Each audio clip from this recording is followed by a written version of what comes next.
Je suis très fier de dire que je tiens une comptabilité journalière de toutes les complications. C'est pas seulement dans un souci de transparence, c'est aussi, pour moi, c'est un outil formidable.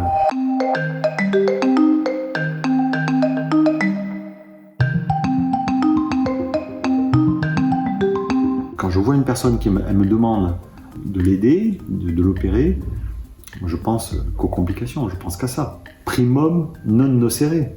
Premièrement, ne pas nuire. C'est la règle de base pour tout médecin.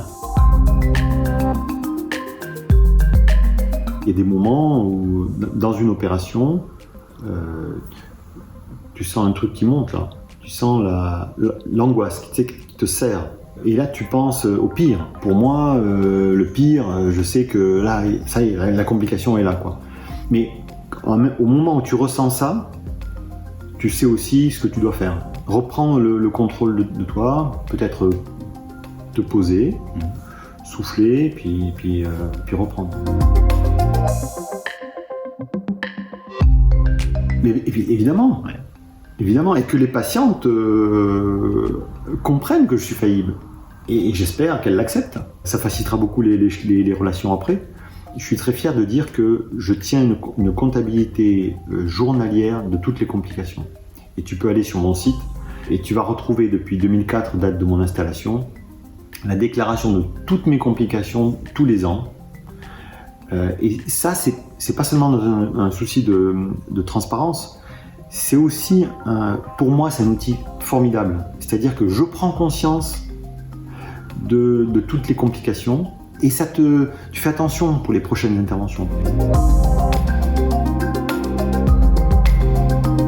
On arrive au bloc avec bien sûr tout ce qui nous entoure, les difficultés familiales comme des conflits professionnels.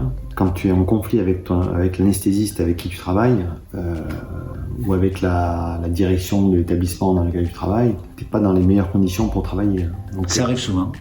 Oui, ça arrive tous les jours. Tout le monde a des conflits sur son lieu de travail.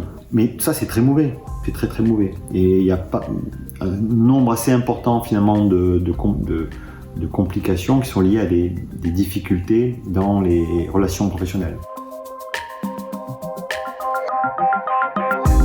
On arrive un petit peu de ces grands sportifs qui avaient des coachs mentaux pour arriver à supporter la pression d'une finale, etc. Aujourd'hui, maintenant, c'est admis. Moi, j'aimerais beaucoup pouvoir mettre en place en fait des formations pour arriver à gérer une tension dans une équipe. Alors, tu as l'émotion, tu as les difficultés comme ça avec la personne, puis tu as ton propre stress. Tu as une opération qui te fait peur, dont tu crains les complications. Elle a un niveau technique difficile. Comment est-ce que tu fais pour arriver préparé mentalement? Ça, c'est un sujet évidemment très important.